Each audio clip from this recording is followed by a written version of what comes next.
Alrighty. Well, welcome everyone. We finished chapter 6 last week, and Havaya is Elohim. That's what we ended with. Very, very awesome. Made that verse speak a lot differently to me. Have more meaning now. I have more meaning of that verse now. More understanding. So we're going to go on to chapter 7 today. Okay. The Alter Rebbe explained in the previous chapters that the scriptural statement that in the heavens above and the earth below there is none other is not intended to negate the existence of another God. Rather, it tells us that divine unity is such that there is no true existence other than God, for all created beings are completely nullified in relation to Him and are united with Him. This is not perceived by them nor manifest in them only because of the Tzimtzum, which conceals the divine life force that continuously brings about their existence ex nihilo. Being unable to perceive this life force, they consider themselves to be independently existing entities. This concealment, of course, applies only to created beings, but not to their creator. From the divine perspective, there is no concealment whatsoever, inasmuch as Havaya and Elohim are truly one.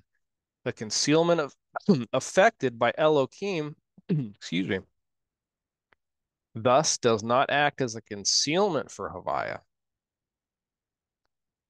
The Alter Rebbe will now explain how the above enables us to understand the teaching of the Zohar that Shema Yisrael is a higher level unity and Baruch Shem is a lower level unity. Um,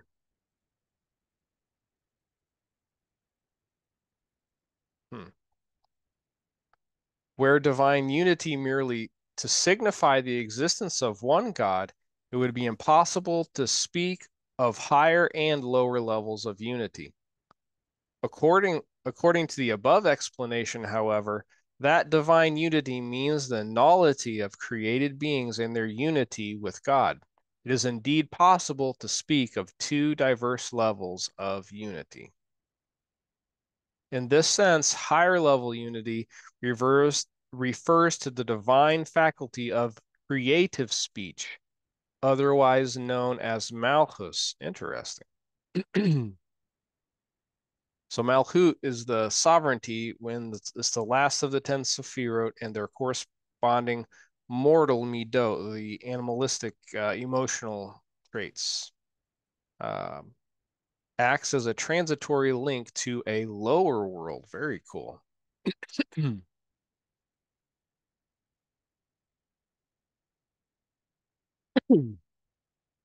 Considered at the stage in which it is still found within its source.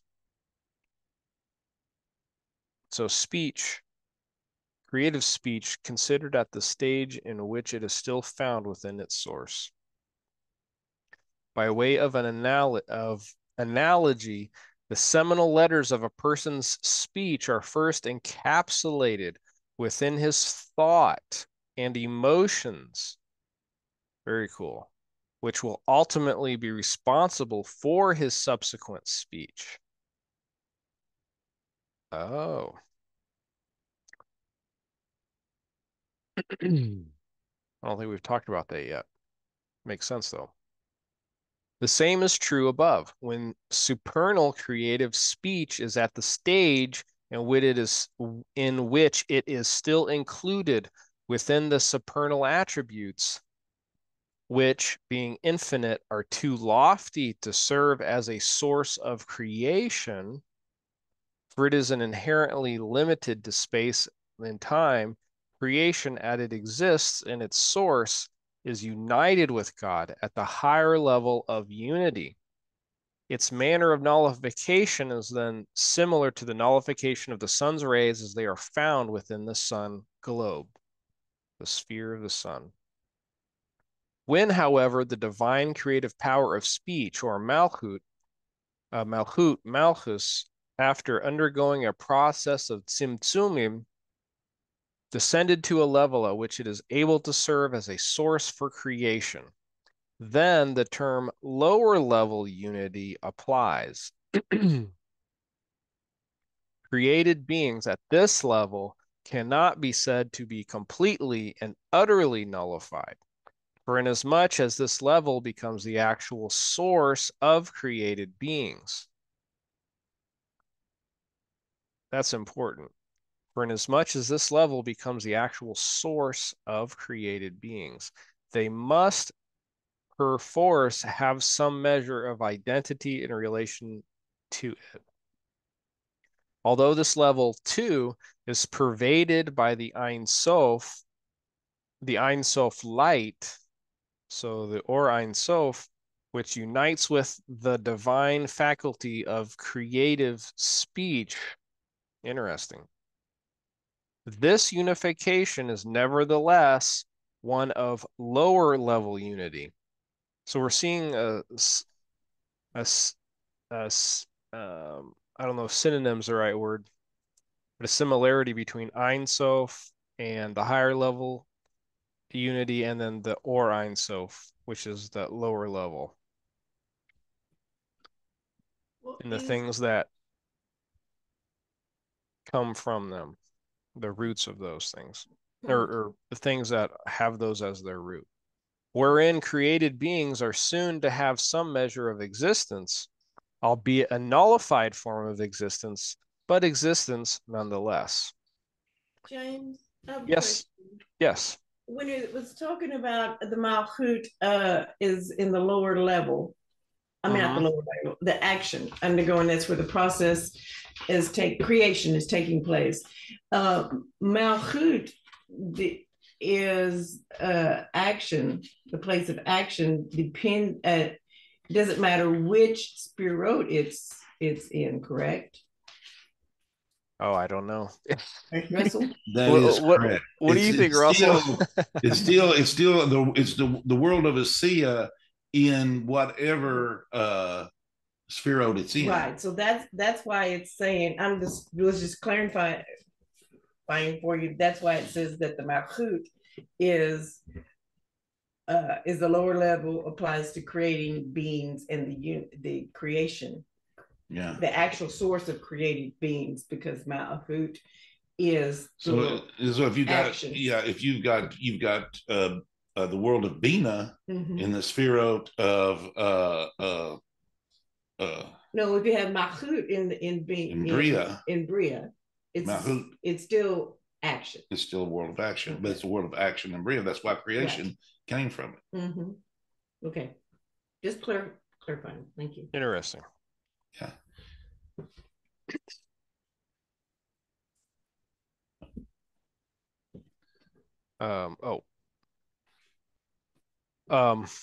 With the above in mind, we may now understand the statement in the Holy Zohar that the verse Shema Yisrael is Yehuda Ila'a, the higher level unity, and that the verse Baruch Shem Kavod Malchuto Lo'olam Va'ed is Yehuda Tata'a, the lower level unity. Excuse me. The connection between the last mentioned verse and divine unity is now explained. For Va'ed, let's see here.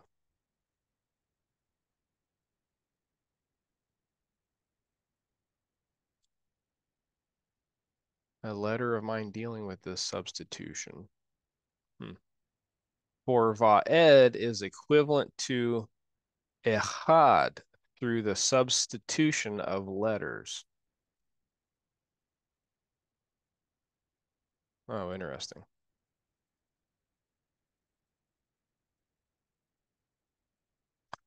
Interesting. That's cool. So there's a unity between even the higher level and the lower level through this substitution of letters. You know, when you say the Shema and you go the last word, you're supposed to drag it out. So would that be implying how it's connecting the Echad? Yeah, and you not stutter, it's not the right word, but Elongated. you elongate, but you also hit it a few times to try and Oh, draw it down. Like echad. that would be connecting the two levels, then, wouldn't it? Yeah. Because I think I think you're supposed to hit it like 13 times. Oh my goodness, I didn't know. I didn't I realize I that. think so. Um, Hmm. I think it's 13. Uh, I'm not sure about that, but What are 13 attributes? yeah, it could, yeah, that's what I was thinking of too. Um, the aleph of Ehad interchanges with the vav of Va'ed. Wow, that's pretty powerful. Since both letters belong to the same group of letters, vis-a-vis aleph, hey, vav, and yud, which the Rebbe notes are known as otiyot hahamshech, the letters of the hemshech. Hem. I feel like I should know that word. Hemshech.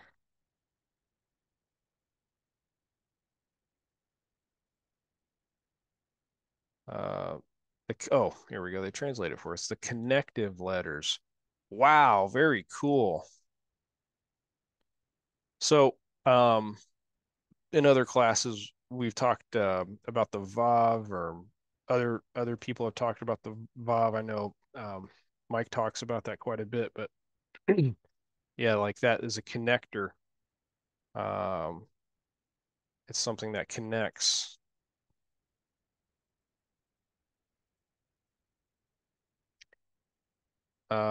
The chet of echad interchanges with the ayin of va'ed. Since they share the same source, they're both gutturals. Motza, motz, and the organs of speech. Oh, very cool. Yeah, so you do you have the guttural part. It's the same organ produces those things. It's the root. That's very cool. I think Mercy talked about that. She's in dentistry or something like that. She's talked about that. And thus, both belong to the category of guttural letters. Aleph, Hey, Het, Ein. Finally, the large Dalid of Ehad transposes into the small Dalid of Va'ed. Wow. James, I'm sorry to interrupt you so much Yeah, tonight, but can you put your mouse or cursor over the iron? yeah, yes. Well, if it will, Maybe the first one. yeah. Okay.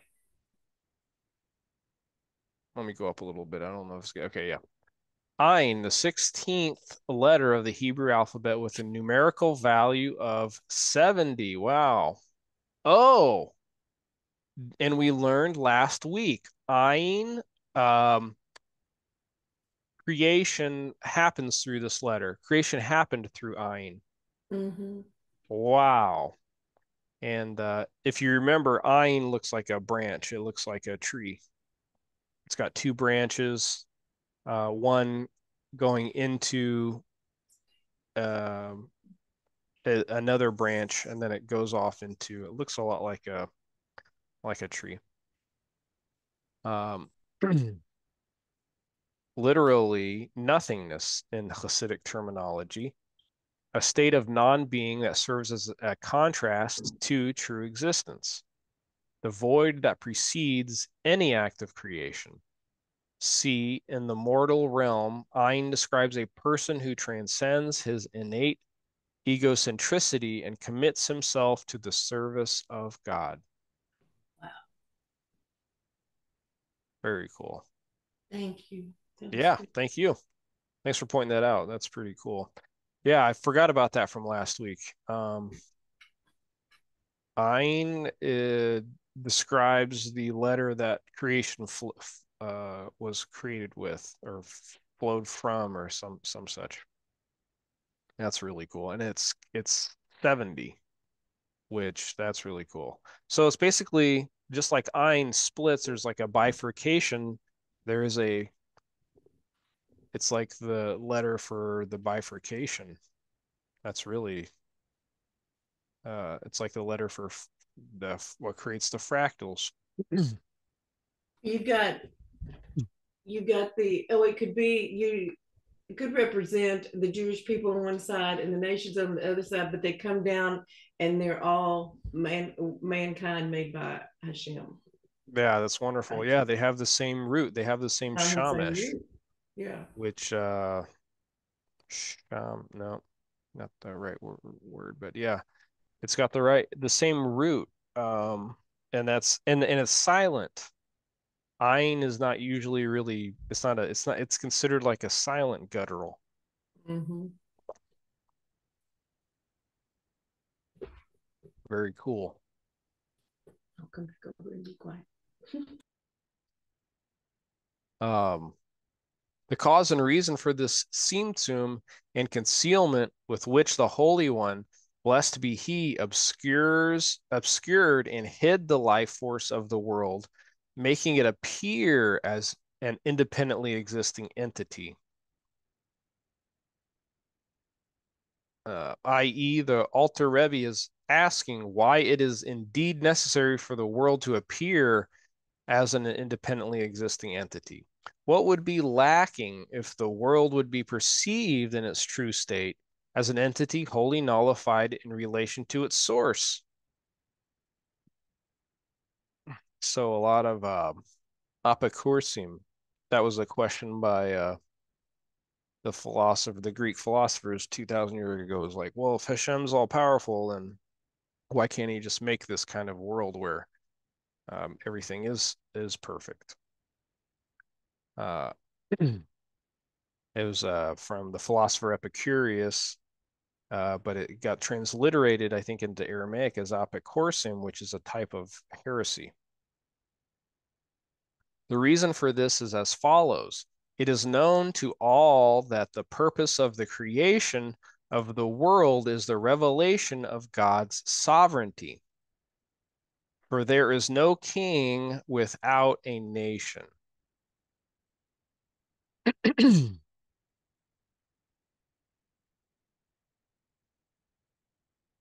So to be a king, you have to have a nation. I think that's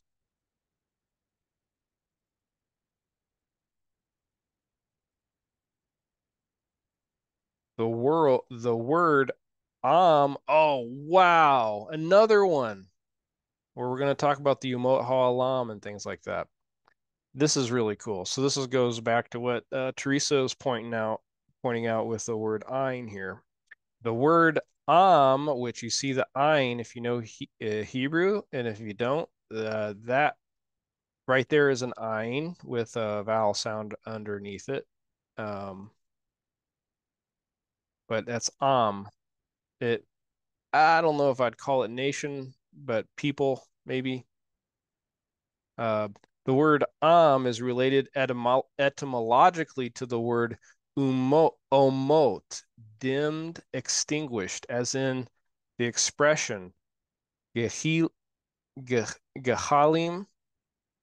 umot, omot. Didn't quite say that right. Describing coals in which the fire is not yet to be seen. In terms of the relationship of a king and his subjects, the word uh, thus signifies those whose relationship with the king is not readily apparent. Wow. Wow. So why is this a big deal? Why am I saying wow? Because we have a class here. We're talking about Hasidus for non-Jews, right? This is strongly correlated with non-Jews, and the peoples of the world, so to speak. There's a group of people within Hasidus, and really it's even talked about among non-Hasidic but the umot ha'olam, the peoples of the world, the amim, the umot. Uh, umot is just a plural form of people of. So the word of gets changed from amim to amot in Hebrew grammar. Same thing, same word. The people of the world. Why is this important? Because in Hasidic communities, non-Jews are called the Umot HaOlam. And there's a subset within that group called the Hasidei Umot HaOlam, which are the kind ones of the peoples of the world. So the Hasidei Umot HaOlam, and I wouldn't call that us, but that's where we come from, basically. So, like the Rambam says, people who keep the Sheva mitzvahs, like, because the Torah says so, because the Torah of Moshe says so, because it was given to Moshe at Har Sinai, they are from Ma Hasidei Moto Alam. They are from the Hasidei Moto Alam. They are from the kind ones of the peoples of the world. Or in this translation, I guess it's saying nations. Um, but I would translate as peoples, but it's not that important at this point. But what is important for us, and I'm sorry if I don't want to get too teachy or preachy or whatever, but I'm seeing this everywhere within Hasidus. Umot, concealment. They are concealed. Rashi says this on Shmos 3:15, I believe it is. He says, don't read ha'olam, but rather read helam, which means concealed. And here we are talking about people who are concealed from their king. So you have the peoples of the world, right? They are stuck doing their own beliefs. They're in their own thing, and they're in a concealed state. They're in a concealed state of being. This is why I don't pick on people like of other beliefs a whole lot, because they're in a concealed state. I pick on myself in relationship to them because I'm not wise enough to try and reveal this to them. It's my I almost feel like it's my fault. So uh this is just really cool. So I appreciate Teresa. Thank you for pointing that out about that footnote. Very cool. So try and focus on that. And here's why, because you're going to come across a lot of people, on the internet that are going to tell you you're the Umoto Alam, you're the peoples of the world. If you have this kind of revelation, if you truly understand what the Alter Rebbe is saying here, if you truly understand that there is a king, that he is your king, and he rules over everything, and that you are one with him and he's one with you, then you're not a part of those peoples. You're not a part of those nations, those peoples. Uh, somebody tries to tell you you are, then ask them, well, what nation do you think I am? And give me proof. And they won't. Uh, this is why this is so important, what we're studying right now. We're studying literally the foundation. Um, so I know it's kind of hard at times. It's hard for me at times, at least, but very important.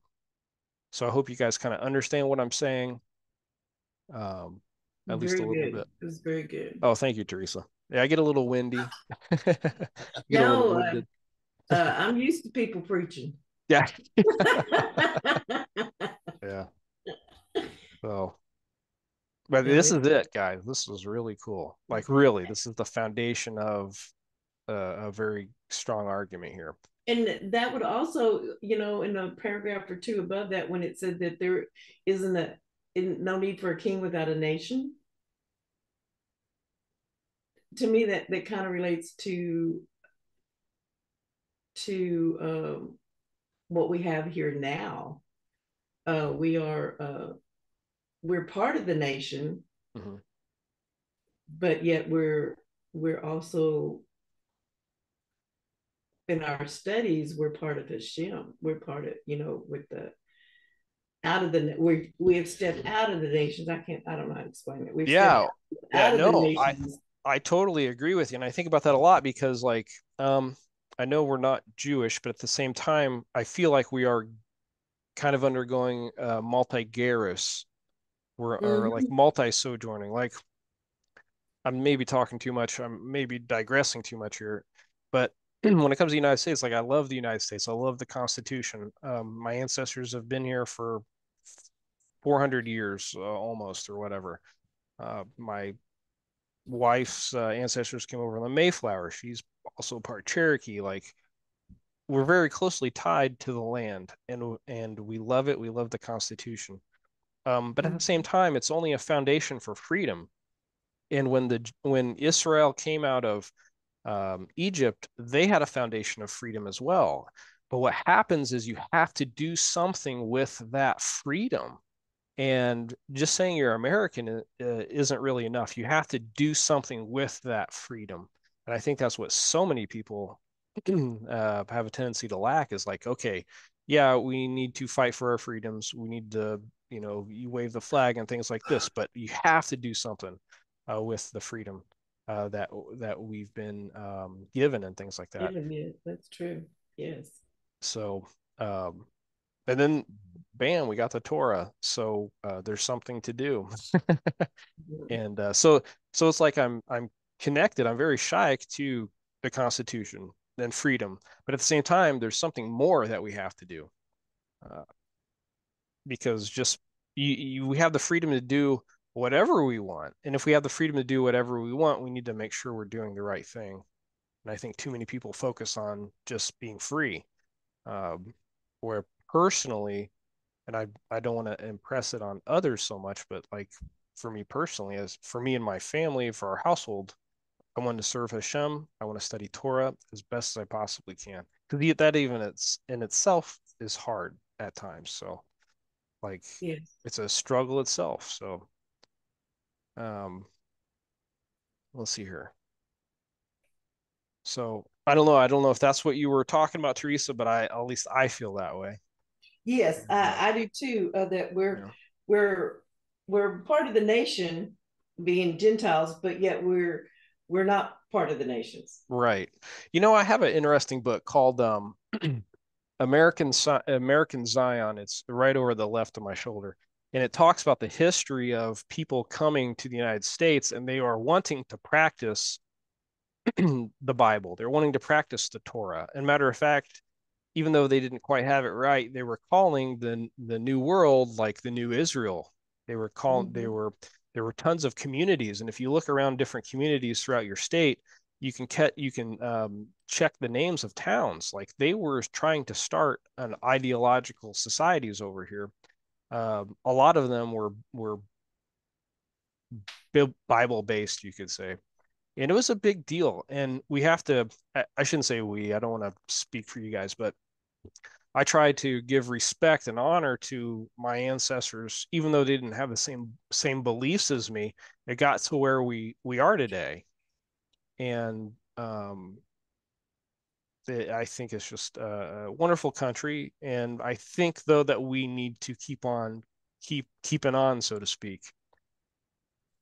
And it's amazing how much our community has grown when it comes to a Torah-based non-Jewish community.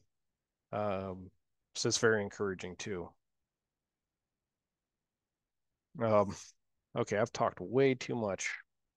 I think let's see here.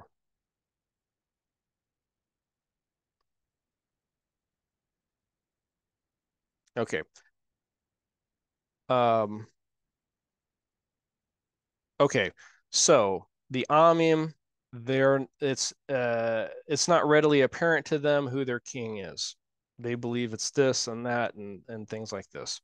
For they, the subjects who comprise a nation, are separate entities, distinct and distant from the level of the king.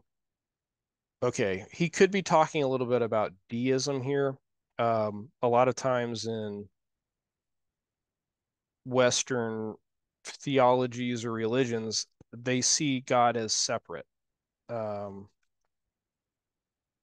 so separate from themselves. For they, and at the time of the Alter Rebbe's writing, the founding of the United States was kind of a thing.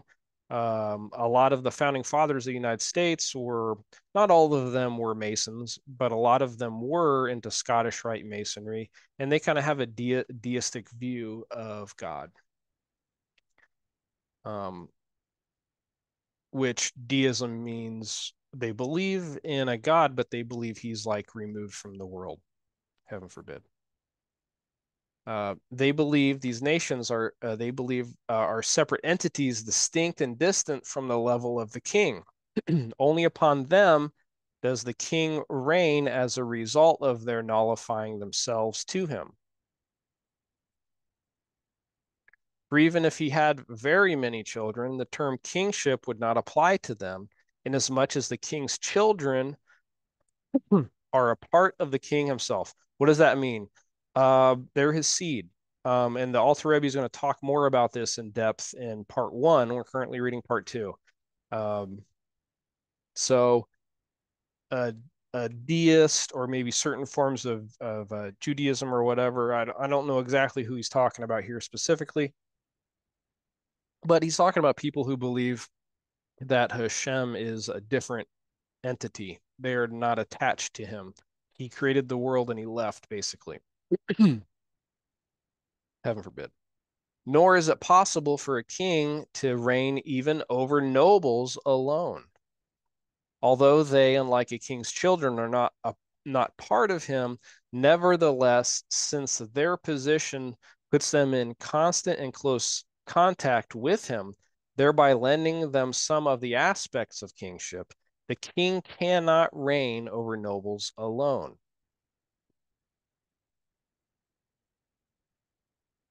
Only in a numerous nation is the glory of the king.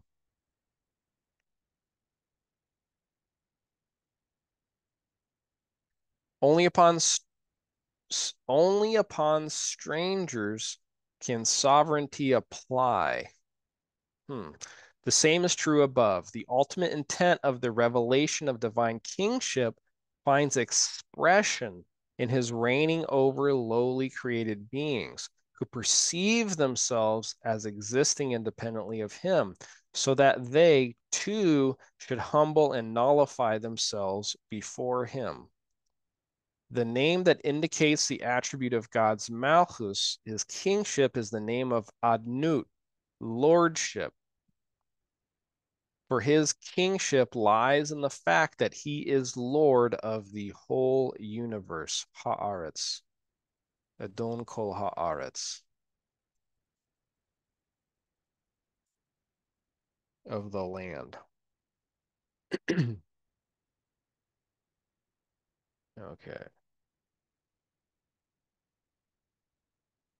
Thus, it is the attribute Malchus, and this name, the name of Adnut, signifying lordship, which bring the word into a world, excuse me, which bring the world into existence and sustain it so that it should be as it is now. So in other words, it's almost like it's a name because of this happened, or and I might not be understanding it properly, or it's because of the world there is a need for this kind of name.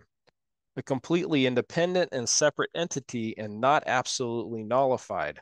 For with the withdrawal of this attribute and this name from the world, God forbid, the world would revert to its source in the word of God and the breath of his mouth, where it would be completely nullified, and the name world could not be applied to it at all.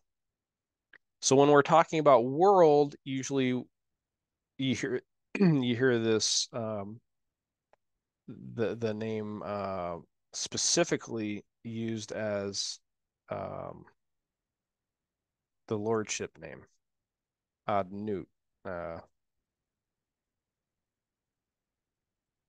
Inherent in the name world is being and limitation.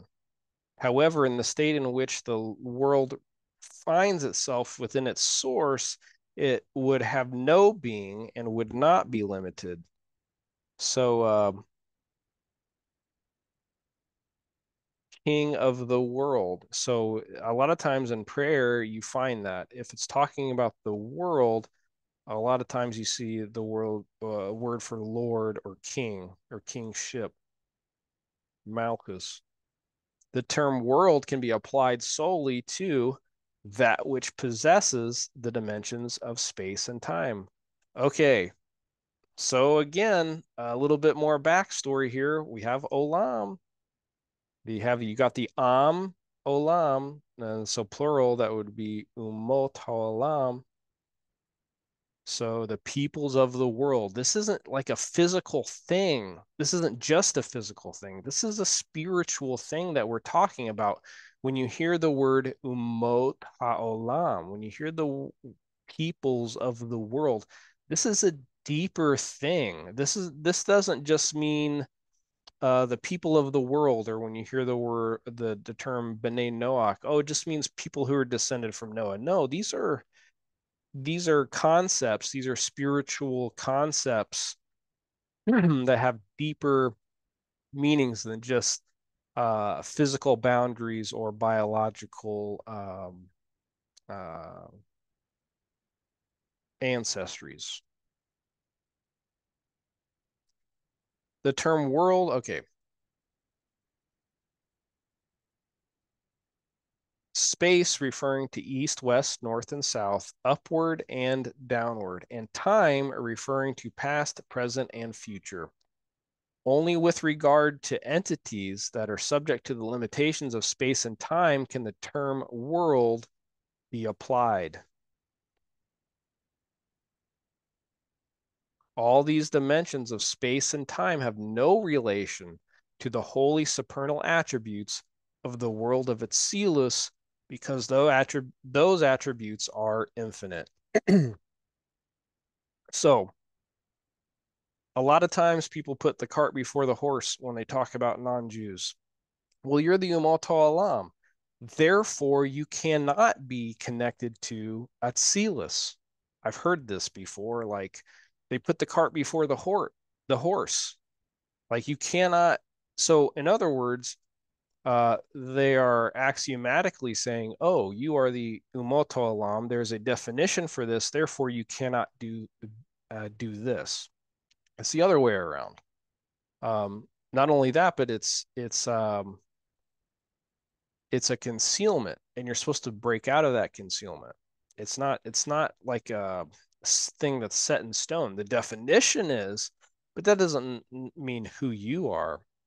That's created in the image of Hashem. These are concepts that are well defined. Does that make sense? Like the Umot Olam, we're just talking about this physical um, world, which is a small part of what we can be a part of. As explained earlier, the attribute of Chesed is infinite. Again, Umoto Alam, and then what we have? The Haside Umoto Alam. Why do Haside Umoto Alam have a portion in the world to come? Because they are connected through Chesed, they're connected through kindness, through that infinite kindness, through that infinitude of Hashem. When you are connected through that, you are breaking out, maybe not fully, but you are nonetheless breaking out of the Umot Alam subset of definition or group of people or whatever you want to call it. And you are connecting with something that's infinite now. You still are connected maybe to the Amim, the Umot Alam that you reside with, but nonetheless, you are still connected to a higher infinite source, and you have that revelation. Um, for me personally, a good example of that would be a Akum priest, like a or just a pious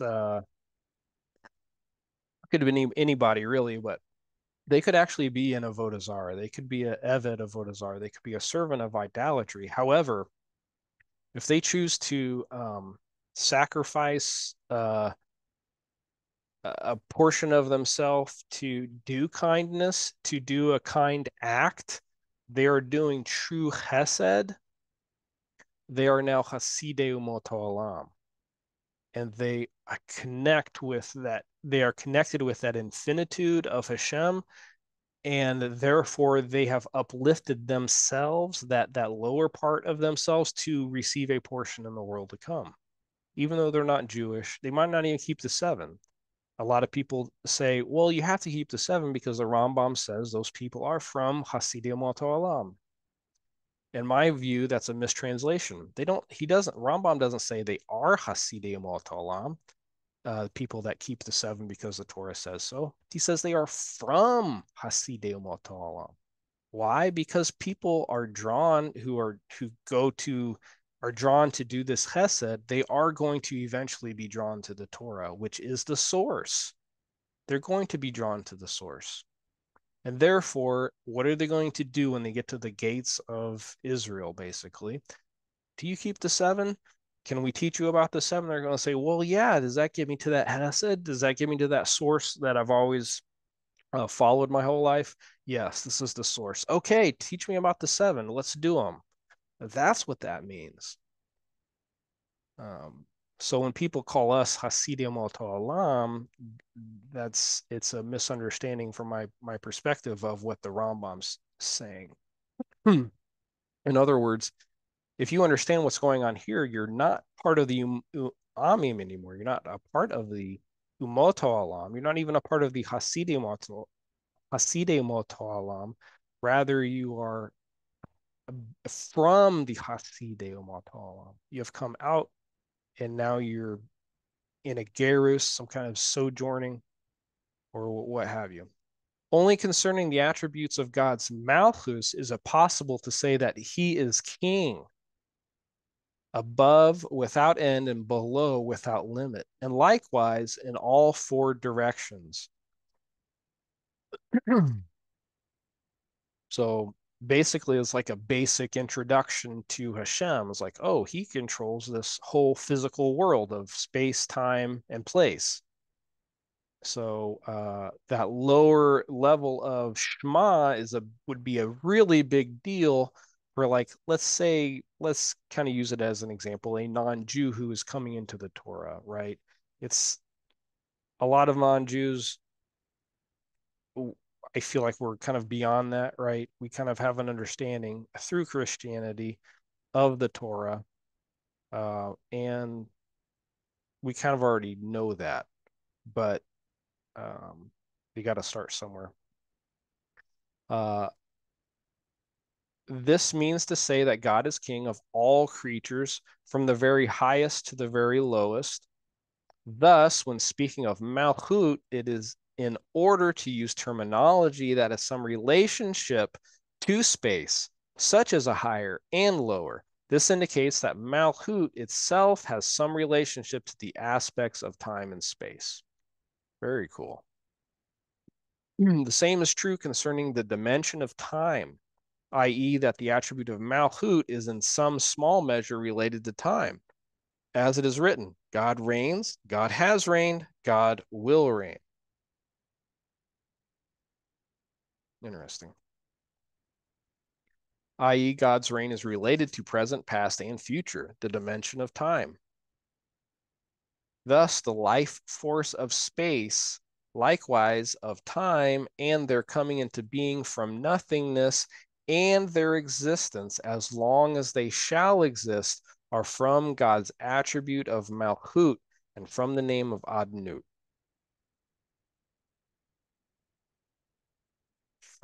Very cool.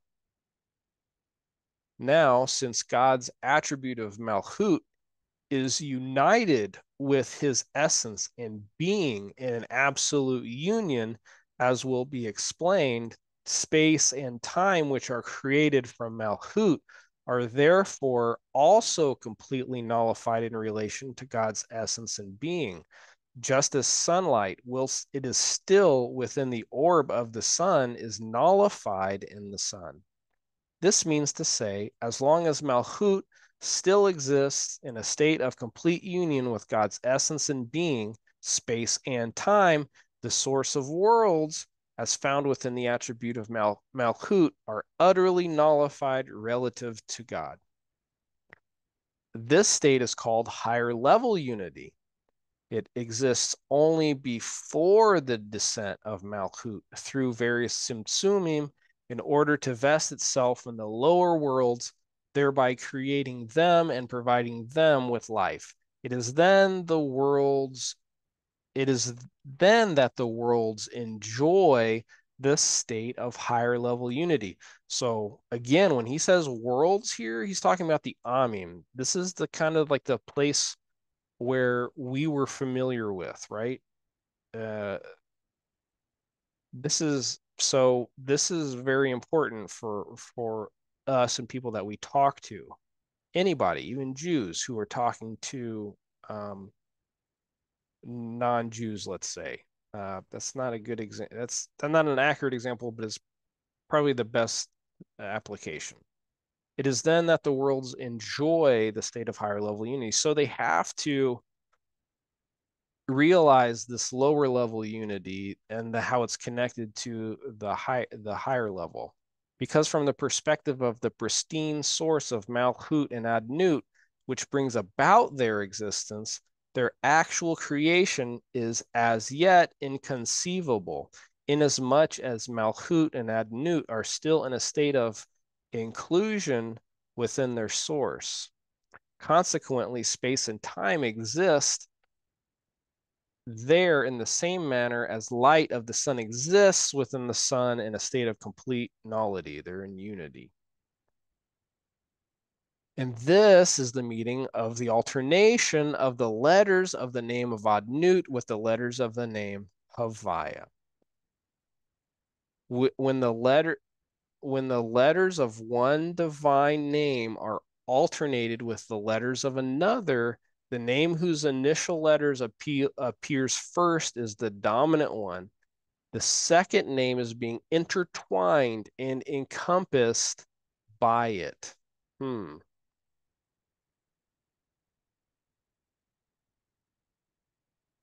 The name whose initial letter appears first is the dominant one. The second name being intertwined and encompassed by it. Okay. Yeah. If, for example, the first letter is the initial of the divine name that designates Chesed, and the second letter is the initial of the divine name that designates Gevura, the revelation of Chesed will predominate. One speaks of the alternation of the letters of the name of Adnut with the letters of the name Havaya when referring to Malchut and Adnut while they are still united with God's essence and being, which are too lofty to serve as a source for created beings. The eventual source of the existence of created beings is Malchut and Adnut. Nevertheless, since the divine name Havaya is dominant, i.e., since Adnut is submerged within Havaya, all existence is completely nullified in relation to God's essence and being, just as sunlight is devoid of all entity within the sun. The name Havaya indicates that he transcends time, that he was, is, and will be, all at the same instant. Very, very profound part. The name that was revealed to Moshe. Past, present, and future meld into one with the name Havaya, indicating that Havaya transcends time. As is stated in Ra'aya Mehemna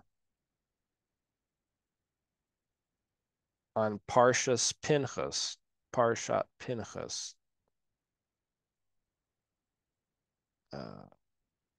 And so I don't know what it was.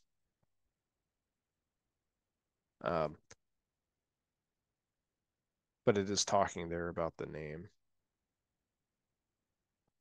Huh. And likewise, the name Havaya transcends space, for Havaya continuously brings into existence the whole dimension of space, from the uppermost level of space to the lowermost level of space, and in the four directions. Clearly, the divine name Havaya transcends time and space. Malhut and Adnut, however, do bear some relation to time and space. Nevertheless, since the letters of the name Adnut are interspaced within the letters of the name Havaya, the dimensions of time and space are completely nullified in relation to God. This is the state called Yehuda Ila'a, or higher level unity. Now, although God transcends space and time, he is nevertheless also found below, within space and time. Even as space and time, i.e., the dimensions that constitute the world, exist in their own eyes as independent entities, that is, he unites with his attribute of Malhut, from which space and time are derived and come into existence. This refers to Malhut after its descent through the various Tzimtzumim. However, even if this level of Malhut is united with God, thus God who transcends time and space is also found within time and space. The reason created beings are unable to perceive him is that Malhut conceals his presence. They thus regard themselves as possessing independent existence, subject to the limitations and divisions of time and space. And this is Yehuda Tata'a, or lower level unity. In this state, created beings are not totally nullified in relation to their source. The attribute of Malhut, I like how they describe that. They are not totally nullified because they perceive themselves, right? But it's not the actuality. The attribute of Malhut, in as much as it allows them to be aware of their own existence. So that reminds me a lot of what he was talking about in, I think, chapter 4, or was it 5, about Chesed and Gevura. At the higher level, they're completely united, but at the lower level, they seem like they're distinct entities. Meaning the intertwining of the letters of the name Havaya within the letters of the name Adnut. In this instance, the divine name Havaya is intertwined and vested within the name of Adnut, i.e., Havaya is concealed and submerged, while Adnut is revealed and predominant, allowing for the creation of time and space.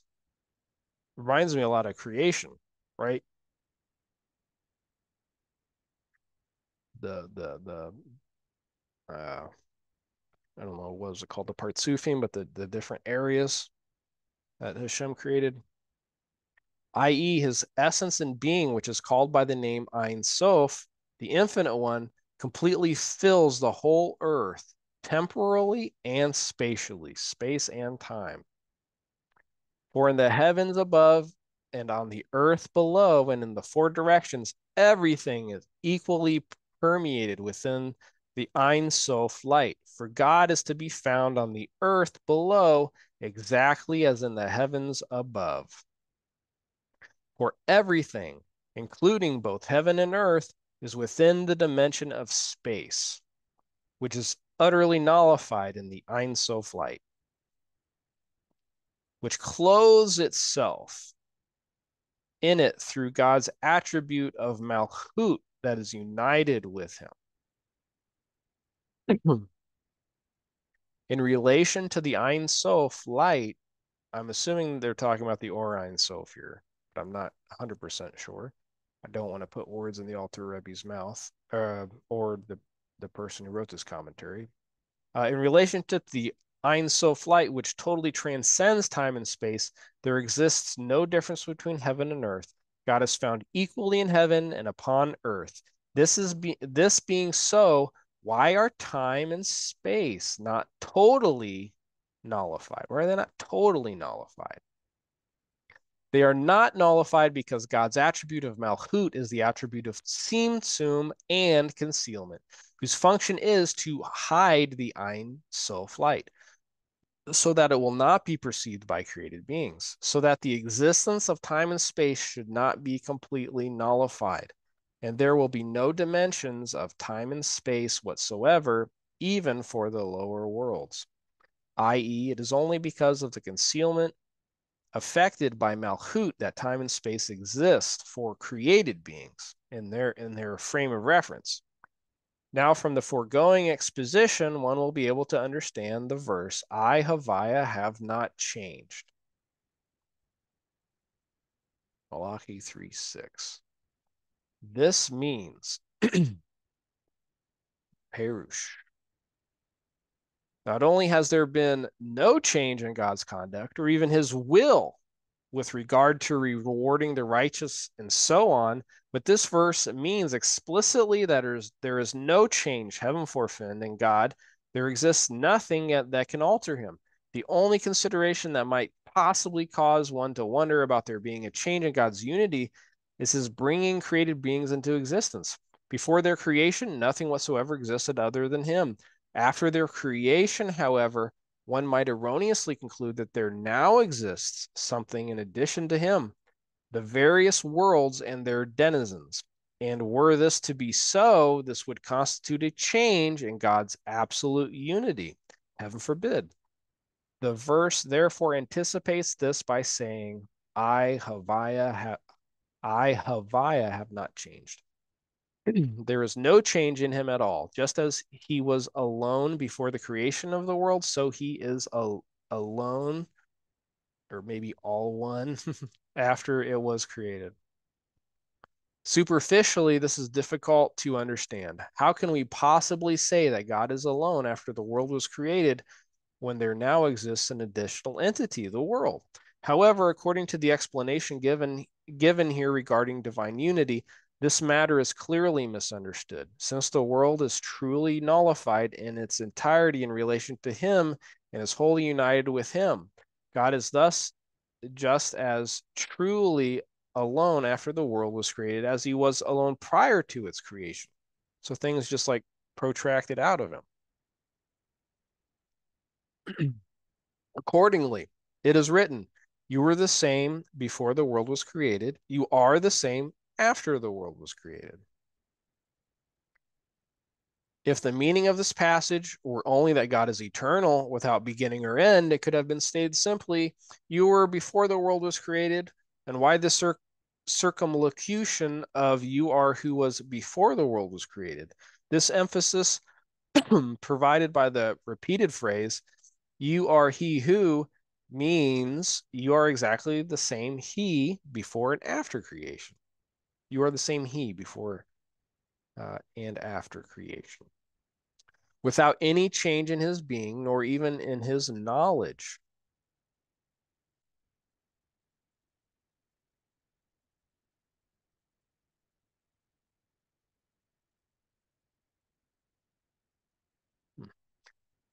One might have supposed that with the creation of the world, God's knowledge underwent a change, inasmuch as he could not have possibly known the world beforehand once the world was created. God would thus know something that previously he did not. The Alter Rebbe therefore tells us that God's knowledge has not changed at all. For by knowing himself, he knows all created things, since all derive from him and are nullified in relation to him. Creation thus added nothing to God's knowledge. This knowledge of self existed before creation, and it is with this prior knowledge that he knows of all of creation. As the Rambam, Maimonides of blessed memory, stated, that he is the knower, he is the known, and he is the knowledge itself. All are one. Uh, uh, Russell, you in your class yesterday in our Torah Parsha study, we talked about how people make a promise when they're before they're born, and they learn the Torah, they make a promise to keep it, but the birth is so traumatic that they forget the Torah or they forget their promise, something like that. I'm kind of simplifying. Yeah, but the soul doesn't forget it. The physical vessel Oh, forgets it, okay. but the soul never forgets what it's learned, and that's what that's where we get that kind of like moment to where something really resonates with us as truth, and we get it as truth. It's because our soul recognized it uh, from that source. Very good, Russell. That's an excellent way to put it. Yeah, as Teresa said, the aha moment. Ah, yeah. Yeah, that's a good way of putting it. Because I've had when I was living in the Jewish community, people would ask me like, why how do you understand or not understand, but not even understand why do you have such a connection? Or I forget exactly verbatim how they would ask me, but I said the Torah articulates what I'm feeling. The sages articulate what it is that I kind of know is right, but I could never articulate it before.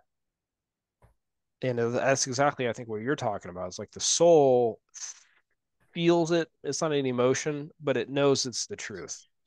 It's like there Mhm. is some kind of connection there. But what happens is the Torah comes along and articulates it so you can bring it down fully, like you can express it. That Uh, may be the exact reasoning for the written Torah. Is Excellent. to be handed down throughout the generations to do what? To remind the soul of its to remind the physical vessel of the soul's origin in Torah and truth. Excellent. Very good. Thank you.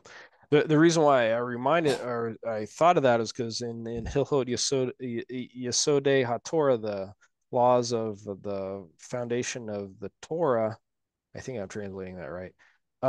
He says, I think it's there where he says any human being can be as righteous. I think he says as righteous as Moshe. Like anybody can be righteous.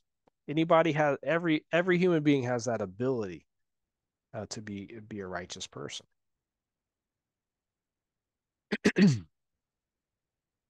um, this is radically different from mortal knowledge, which comprises three distinct elements: the person's soul, the knower, the subject that is known, and the power of knowledge, the faculty of da'at, which enables the knower to know the known. In the divine realm, however, these three elements are all one, all are God.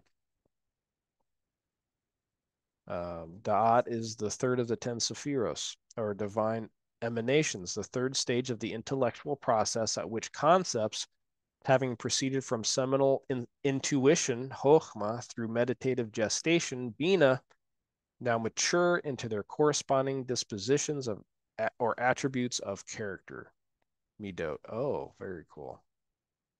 So it's kind of like where you understand and you know, and now it's a bridge to the midot.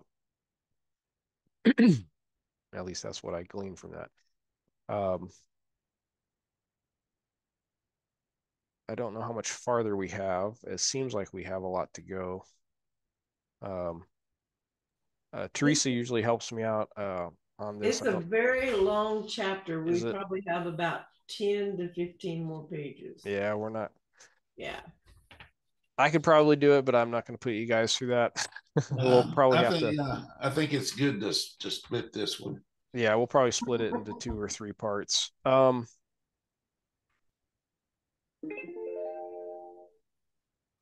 Yeah, we have 22 more pages in this chapter. All right. Oh my goodness. Okay. Um, I'm going to find a place where we can stop. Okay. I think I'm going to keep reading until I find a good spot. This, the Rambam goes on to say, is beyond the capacity of the mouth to express, beyond the capacity of the ear to hear, and beyond the capacity of the heart or mind of man to apprehend clearly. The Holy One, blessed be he, his essence and being and his knowledge are all absolutely one. From every side and angle and in every form of unity, his knowledge is super added to his essence and being as it is in a mortal soul, whose knowledge is added to his essence and is compounded with it. For when a man studies a subject and knows it, his rational soul was already within him before he studied and knew it. And afterward, this knowledge was added to his soul. So he already had the process in the soul, but he gleaned from the process things that were now added to his soul. Man's knowledge is thus a supplement to his intrinsic being. Through it, he becomes aware of something he did not know before.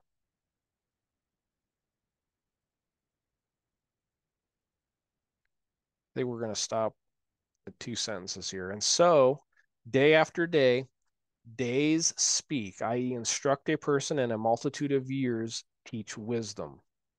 This is not a simple, i.e., perfect unity, but a composite.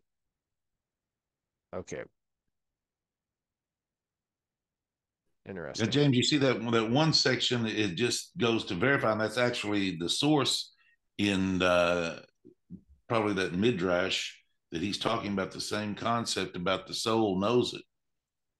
When a man studies a subject and knows it, Oh, is that what you and I were talking about? yeah, it's Like, you. It's a little bit up further from. Scroll up a little bit more, right there. oh, right. Rational soul is already within him before he studied and knew it. I thought about that too, but I thought maybe they were talking about more of the logical process rather than gleaning it. Well, it could be however it's interpreted. Yeah, but I know what you're saying. Like I agree with you, you know. And I think that's probably what he's talking about, like what he's getting at. Yeah, we'll stop there. I that was a really, again, another class that talks about basically non-Jews. Who's your king, basically, in this world from that's derived from his Malchut. Who is your king? If you say it's Hashem and you're doing what the Torah says, it appears to me from what the Alter Rebbe is saying here, you are not from the you're not in the Amim in the very similar way Jews are not either. You know who your king is. Um, you're no longer goy. You're not a goy. Who? What are you talking about? I'm a member of a nation. Uh, any more than a Jewish person's a member of a nation, right? If it says, and he used the verses, he's backed it up with text like um, a king isn't a king without a nation, and a people aren't a people without the king. So who's your king? You can't be just a stam goy. Uh, so it's a key thing, a key takeaway from this section of the chapter, in my opinion. Um, I don't know. Does anybody have anything else that something jumped out at them, or if not, we'll wrap it up. All righty. Well, thank you, everyone. Mercy, uh, Brad, and Paul, Russell, Teresa, and Robbie. Thank you so much. Oh, we got Ernestine too. I'm sorry, I had to scroll down to see you. Thank you all for joining. I really appreciate it. Oh, Thank thank you, you. James. Very good class. Very good. Yeah, thank Thank you. you, James. That was good. Yes, Thank you thank all. you. All right. Bye-bye. Yep. Take care, everyone. Bye. See you next week. God willing. Let's see here. Got that.